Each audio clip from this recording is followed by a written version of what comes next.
बिस्मिल्लाहिर्रहमानिर्रहीम अस्सलाम वालेकुम। अच्छा, बहुत सारे कनसैप्ट ਜਿਹੜੇ ਨਾ ਇੱਥੇ ਆ ਕੇ ਕਲੀਅਰ ਹੋ ਰਹੇ ਆ ਅਤੇ ਕੰਮ ਤਾਂ ਉਹੀ ਆ ਜਿਹੜੇ ਅੱਲਾਹ ਤਾਲਾ ਦੀ ਜ਼ਾਤ ਕਰਦੀ ਆ। ਅਤੇ ਬਹੁਤ ਸਾਰੇ ਸਾਡੀ ਜਿਹੜੀ ਫਰਟੀਲਾਈਜ਼ ਕੰਪਨੀਆਂ ਵਾ, ਪੈਸਟੀਸਾਈਡ ਕੰਪਨੀਆਂ ਵਾ, ਸਾਰਾ ਦਿਨ ਸ਼ੋਰ ਪਾਈ ਜਾ ਰਹੀਆਂ ਕਿ ਜਨਾਬ ਜਿਹੜੀ DAP ਦਾ ਸੋਰਸ ਆ ਇਹ ਬਿਜਾਈ ਵੇਲੇ ਦੇਣਾ ਚਾਹੀਦਾ ਵਾ। ਜਿਹੜਾ ਦਾਣਾ DAP ਦਾ ਵਾ ਉਹ ਦਾਣੇ ਜਿਹੜਾ ਗੰਦਮ ਦਾ ਦਾਣਾ, ਸੀਡ ਦਾ ਦਾਣਾ ਵਾ, ਉਹਦੇ ਕੋਲ ਡਿੱਗਣਾ ਚਾਹੀਦਾ ਵਾ ਅਤੇ ਫਿਰ ਉਹ ਬੜੀ ਅੱਛੀ ਟੀਲਰਿੰਗ ਹੁੰਦੀ ਆ। ਦੇਖੋ, ਮੈਂ ਆਪਦੇ ਪੂਰੇ ਵਸੋਕ ਨਾਲ ਤੁਹਾਨੂੰ ਗੱਲ ਕਰ ਰਿਹਾ ਕਿ ਜਿਹੜੀ ਗੰਦਮ ਤੁਸੀਂ ਮੇਰੇ ਸਾਹਮਣੇ ਦੇਖ ਰਹੇ ਆ, ਇਹਨੂੰ ਥੱਲੇ ਖਾਦ ਨਹੀਂ ਦਿੱਤੀ। ਇਹ ਡਰਿਲ ਕਾਸ਼ਤਾ ਨਹੀਂ ਗੀ, ਇਹ ਵੱਤਰ ਕਾਸ਼ਤਾ ਵੀ ਨਹੀਂ ਗੀ। ਅਤੇ ਮੇਰੇ ਪੂਰੇ ਇਲਾਕੇ ਨਾਲੋਂ ਸਭ ਤੋਂ ਅੱਛੀ ਔਰ ਬਿਹਤਰ ਗੰਦਮ ਆ। ਐਂਡ ਤੱਕ ਮੇਰੇ ਨਾਲ ਜੁੜੇ ਰਿਹਾ ਜੋ। ਮੈਂ ਇਹਦਾ ਤੁਹਾਨੂੰ ਬਿਹਤਰ ਹੋਣ ਦਾ ਸਬੱਬ ਦੱਸਾਂਗਾ, ਤਰੀਕਾ ਦੱਸਾਂਗਾ, ਇਹ ਕਿਉਂ ਬਿਹਤਰ ਆ, ਇਹਦੀ ਇੰਨੀ ਅੱਛੀ ਸਿਹਤ ਕਿਉਂ ਆ। ਕੀ ਖਿਆਲ ਆ ਕਿ DAP ਦਾ ਇਸਤੇਮਾਲ ਬਹੁਤ ਜ਼ਿਆਦਾ ਕਰ ਦਿੱਤਾ ਫਾਰਮਰ ਨੇ? ਨਹੀਂ। ਰੂੜੀ ਇੱਥੇ ਬਹੁਤ ਜ਼ਿਆਦਾ ਪਾਈ ਸੀ? ਨਹੀਂ। ਫਿਰ ਇੱਥੇ ਐਸਾ ਕਿਹੜਾ ਸੋਰਸ ਇਸਤੇਮਾਲ ਹੋਇਆ ਵਾ ਕਿ ਜਿਹਦੇ ਨਾਲ ਇਹ ਇੰਨੀ ਹੈਲਥੀ, ਖੁਸ਼ਨੁਮਾ ਔਰ ਖੁਸ਼ ਫਸਲ ਆ। ਫਸਲ ਬੋਲ ਬੋਲ ਕੇ ਦੱਸ ਰਹੀ ਹੈ ਕਿ ਇਸ ਵਕਤ ਮੇਰੇ 'ਚ ਕਿਸੇ ਕਿਸਮ ਦੀ ਕੋਈ ਕਮੀ ਨਹੀਂ ਹੈਗੀ। ਅਤੇ ਫਿਰ ਸੁਣ ਲਵੋ, ਅਗਰ ਤੁਸੀਂ ਨਵੇਂ ਆ ਤਾਂ ਚੈਨਲ ਨੂੰ ਸਬਸਕ੍ਰਾਈਬ ਕਰ ਲਓ ਅਤੇ ਬੈਲ ਦਾ ਬਟਨ ਦਬਾ ਦਿਓ, ਕਿਉਂਕਿ ਇੱਦਾਂ ਦੇ ਵਿਜ਼ਿਟ ਇਹ ਬੜੀ ਮਿਹਨਤ ਦੇ ਨਾਲ ਕਰਾਏ ਜਾਂਦੇ ਆ। ਫਾਰਮਰ ਨੂੰ ਇਹ ਫਸਲਾਂ ਦਿਖਾਈਆਂ ਜਾਂਦੀਆਂ ਵਾ। ਅੱਛਾ, ਕਹਿੰਦੇ ਆ ਕਿ DAP ਬਿਲਕੁਲ ਨਾ ਬਿਜਾਈ ਵੇਲੇ ਪਾਓ, ਗੰਦਮ ਦੇ ਦਾਣੇ ਦੇ ਨਾਲ DAP ਜਿਹੜੀ ਹੈ ਨਾ ਹੋਣੀ ਚਾਹੀਦੀ ਹੈ ਕਿ ਫਿਰ ਇਹ ਬੂਟਾ ਜ਼ਿਆਦਾ ਮਾਰਦੀ ਹੈ। ਲੇਕਿਨ ਇੱਥੇ ਤਾਂ ਬੂਟੇ ਵਾਲੀ ਵੀ ਕਮਾਲ ਹੋਈ ਪਈ ਆ, ਮਾਸ਼ਾਅੱਲਾ। ਬੂਟੇ ਹੀ ਬੂਟੇ, ਪੌਦੇ ਹੀ ਪੌਦੇ ਆ। ਰਿਕਮੈਂਡ ਕਰਦੇ ਆ ਬਈ ਪੌਦਿਆਂ ਦੀ ਤਾਦਾਦ ਜਿਹੜੀ ਹੈ ਨਾ ਉਹ 8-10 ਲੱਖ ਤੋਂ ਥੱਲੇ ਨਹੀਂ ਹੋਣੀ ਚਾਹੀਦੀ। ਲੇਕਿਨ ਅਲਹਮਦੁਲਿਲਾ ਇੱਥੇ ਦੀ ਤਾਦਾਦ ਜਿਹੜੀ ਉਹ 12 ਲੱਖ ਪੂਰੀ ਹੈ। 12 ਲੱਖ ਪੌਦਾ ਪੂਰਾ ਹੋਏਗਾ ਨਾ ਅਤੇ ਫਿਰ ਐਵਰੇਜ ਵੀ 60 ਮਣ, 65 ਮਣ, 70 ਮਣ ਕਿਤੇ ਨਹੀਂ ਗਈ। ਅਤੇ ਫਸਲ ਵੀ ਤੁਹਾਡੇ ਸਾਹਮਣੇ ਆ। ਅਤੇ DAP ਦਾ ਦਾਣਾ ਜਿਹੜਾ ਨਾ, ਅਸਲ ਗੱਲ ਵਾਲੇ ਪਾਸੇ ਮੈਂ ਆਉਣਾ ਕਿ DAP ਦਾ ਜਿਹੜਾ ਦਾਣਾ ਵਾ ਉਹ ਬਿਲਕੁਲ ਗੰਦਮ ਦੇ ਸੀਡ ਦੇ ਦਾਣੇ ਦੇ ਕੋਲ ਡਿੱਗਣਾ ਚਾਹੀਦਾ ਵਾ, ਥੱਲੇ ਦੇਣਾ ਚਾਹੀਦਾ ਵਾ। DAP ਨੂੰ ਥੱਲੇ ਦੇ ਦੇਣਾ ਚਾਹੀਦਾ, ਜਾਂ ਰੌਣੀ ਲਾਉਣ ਲੱਗਿਆਂ 10-15 ਦਿਨ 20 ਦਿਨ ਪਹਿਲੋਂ DAP ਫਲੱਡ ਕਰ ਦੇਣੀ ਚਾਹੀਦੀ ਹੈ। ਬਾਅਦ 'ਚ ਆਪਦਾ ਅਸਰ ਨਹੀਂ ਦਿਖਾਉਂਦੀ। ਇੱਥੇ ਤਾਂ ਅਸਰ ਮਾਸ਼ਾਅੱਲਾ ਬਹੁਤ ਅੱਛਾ ਦਿਖਾਇਆ ਵਾ। ਠੀਕ ਆ, 28 ਮੁਰੱਬੇ ਦੀ ਕੱਸੀ ਆ। ਮੈਂ ਜਿੱਥੇ ਖੜ੍ਹਾ ਵਾਂ ਬੁਰਜੀ ਨੰਬਰ 128 ਅਤੇ ਬੁਰਜੀ ਨੰਬਰ 128 ਦੇ ਵਿੱਚ ਇਹ ਜਿਹੜਾ 5 ਕਿੱਲੇ ਦਾ ਪਲਾਟ ਆ, ਇੱਦਾਂ ਦਾ ਖੁਸ਼ਨੁਮਾ ਪਲਾਟ ਇਹਨਾਂ 28 ਮੁਰੱਬਿਆਂ ਦੇ ਵਿੱਚ ਬਿਲਕੁਲ ਨਹੀਂ ਹੈਗਾ। ਅਤੇ ਫਰਟੀਲਾਈਜ਼ਰ ਪਲਾਨ ਵੀ ਸਾਰਾ ਤੁਹਾਨੂੰ ਦੱਸ ਦਿੰਦਾ, ਸੀਡ ਵੀ ਦੱਸ ਦਿੰਦਾ, ਵੈਰਾਇਟੀ ਵੀ ਦੱਸ ਦੂੰਗਾ ਕਿ ਵੈਰਾਇਟੀ ਕਿਹੜੀ ਹੈ। ਸਭ ਤੋਂ ਪਹਿਲੇ ਵੈਰਾਇਟੀ ਦੀ ਅਨਾਊਂਸਮੈਂਟ ਕਰ ਲਾਂਗਾ। ਵੈਰਾਇਟੀ ਹੈਗੀ ਆ ਅਕਬਰ 2019, ਔਰ ਬੀਜ ਵੀ ਘਰ ਦਾ ਰੱਖਿਆ ਹੋਇਆ ਫਾਰਮਰ ਨੇ ਲਿਆ ਸੀ। ਲਓ ਜੀ, ਬੀਜ 50 ਕਿਲੋਗ੍ਰਾਮ ਅਤੇ ਵੱਢ ਹੈਗਾ ਵਾ BT ਕਾਟਨ ਦਾ। ਇਸ ਤੋਂ ਪਹਿਲੇ ਇੱਥੇ BT ਕਾਟਨ ਸੀਗੀ। ਇਹ ਵੀ ਗੱਲ ਕਲੀਅਰ ਹੋ ਗਈ। ਦੂਸਰੀ ਗੱਲ ਇਹ ਆ ਕਿ ਬਿਜਾਈ ਵੇਲੇ ਫਾਰਮਰ ਨੇ ਕੋਈ ਖਾਦ ਨਹੀਂ ਦਿੱਤੀ।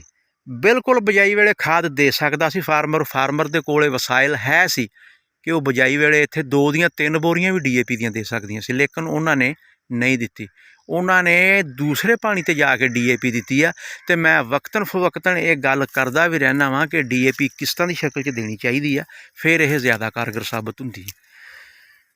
ਅਤੇ ਤਰੀਕਾਕਾਰ ਕੀ ਸੀ ਬਿਜਾਈ ਦਾ?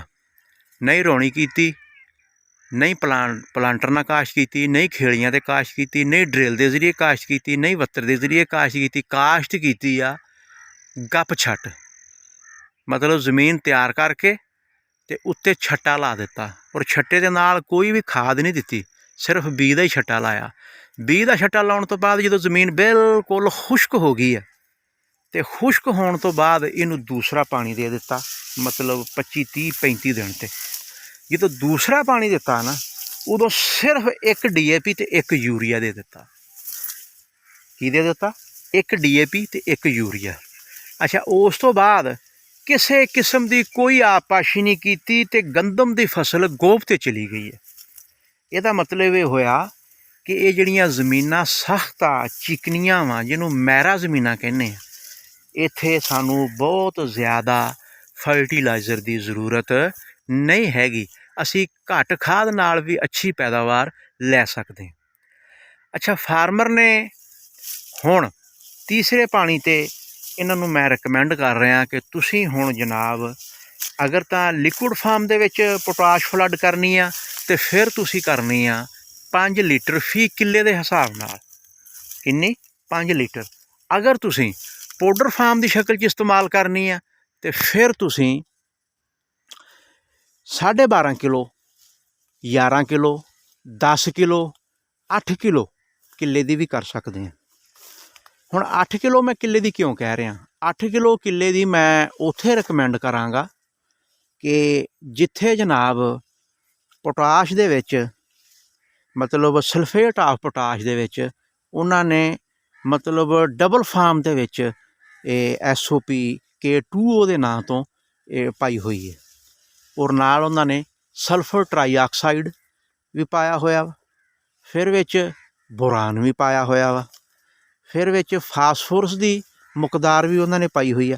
ਅੱਛਾ, ਮਜ਼ੇ ਦੀ ਗੱਲ ਹੈ ਕਿ ਬਹੁਤ ਸਾਰੀਆਂ ਕੰਪਨੀਆਂ ਨੇ ਪੋਟਾਸ਼, ਬੋਰਾਨ ਔਰ ਫਾਸਫੋਰਸ, ਕਿਉਂਕਿ ਇੱਥੇ ਆ ਕੇ ਬੋਰਾਨ ਦੀ ਵੀ ਜ਼ਰੂਰਤ ਆ। ਬੋਰਾਨ ਦੀ ਕਿਉਂ ਜ਼ਰੂਰਤ ਆ?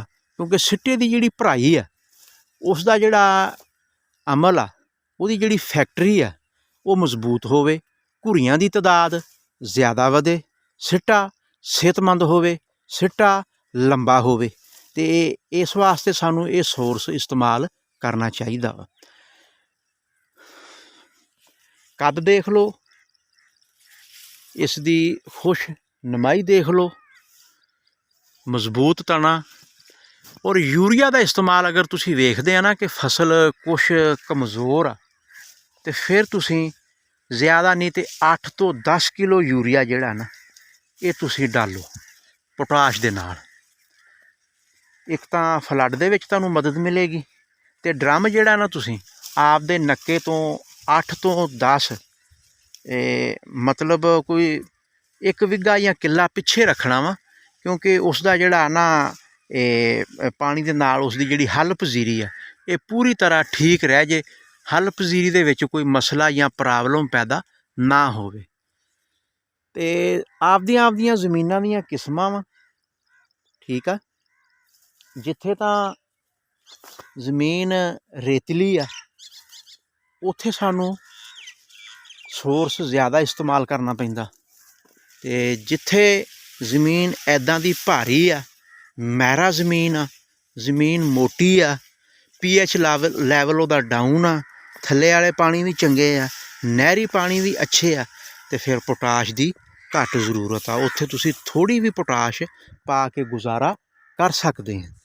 ਅਤੇ ਜਿੱਥੇ ਮਤਲਬ ਨਹਿਰੀ ਪਾਣੀ ਦੀ ਕਮੀ ਆ ਉੱਥੇ ਸਾਨੂੰ ਜ਼ਿੰਕ ਵੀ ਦੇਣੀ ਪੈਂਦੀ ਆ, ਸਾਨੂੰ ਪੋਟਾਸ਼ ਵੀ ਜ਼ਿਆਦਾ ਦੇਣੀ ਪੈਂਦੀ ਆ, ਸਾਨੂੰ ਬੋਰਾਨ ਵੀ ਜ਼ਿਆਦਾ ਦੇਣਾ ਪੈਂਦਾ ਵਾ, ਔਰ ਸਾਨੂੰ ਯੂਰੀਆ ਵੀ ਜ਼ਿਆਦਾ ਦੇਣਾ ਪੈਂਦਾ ਵਾ। ਅਤੇ ਜਿੱਥੇ ਨਹਿਰੀ ਪਾਣੀ ਦੀ ਜ਼ਿਆਦਤੀ ਆ, ਨਹਿਰੀ ਪਾਣੀ ਖੁੱਲ੍ਹੇ ਆ, ਉੱਥੇ ਨਹਿਰੀ ਪਾਣੀ ਦੇ ਵਿੱਚ ਅੱਲਾਹ ਤਾਲਾ ਨੇ ਅਜਜ਼ਾਏ ਸਗੀਰਾ ਔਰ ਅਜਜ਼ਾਏ ਕਬੀਰਾ ਦੋਨੋਂ ਹੀ ਕਾਫੀ ਮਕਦਾਰ ਦੇ ਵਿੱਚ ਹੁੰਦੇ ਆ। ਉੱਥੇ ਅਸੀਂ ਖਾਦ ਆਪਦੀ ਘੱਟ ਵੀ ਦੇ ਦਈਏ ਅਤੇ ਸਾਡਾ ਗੁਜ਼ਾਰਾ ਜਿਹੜਾ ਨਾ ਉਹ ਹੋ ਜਾਂਦਾ ਵਾ। ਅਤੇ ਮੇਰਾ ਖਿਆਲ ਆ ਮੇਰੀ ਇਸ ਅੱਜ ਵਾਲੀ ਵੀਡੀਓ ਦੀ ਨਾਜ਼ਰੀਨ ਨੂੰ ਅੱਛੀ ਤਰ੍ਹਾਂ ਸਮਝ ਆ ਗਈ ਹੋਣੀ ਹੈ। ਅਗਰ ਕੋਈ ਤੁਹਾਡਾ ਸਵਾਲ ਹੋਵੇ ਤੁਸੀਂ ਵੀ ਕਮੈਂਟ ਸੈਕਸ਼ਨ ਦੇ ਵਿੱਚ ਕਮੈਂਟ ਕਰਕੇ ਆਪਦੀ ਰਾਏ ਦਾ ਇਜ਼ਹਾਰ ਲਾਜ਼ਮੀ ਕਰਿਆ ਕਰੋ, ਕਿਉਂਕਿ ਅਸੀਂ ਵੀ ਫਿਰ ਤੁਹਾਡੇ ਤਜਰਬਾ ਤੋਂ ਆਗਾਹ ਹੁੰਦੇ ਰਹਿੰਦੇ ਹਾਂ। ਬੰਦਾ ਨਚੀਜ਼ ਤੁਹਾਡੇ ਕੋਲੋਂ ਇਜਾਜ਼ਤ ਚਾਹੁੰਦਾ ਵਾ। ਨੈਕਸਟ ਵੀਡੀਓ ਤੱਕ ਅੱਲਾ ਹਾਫਿਜ਼।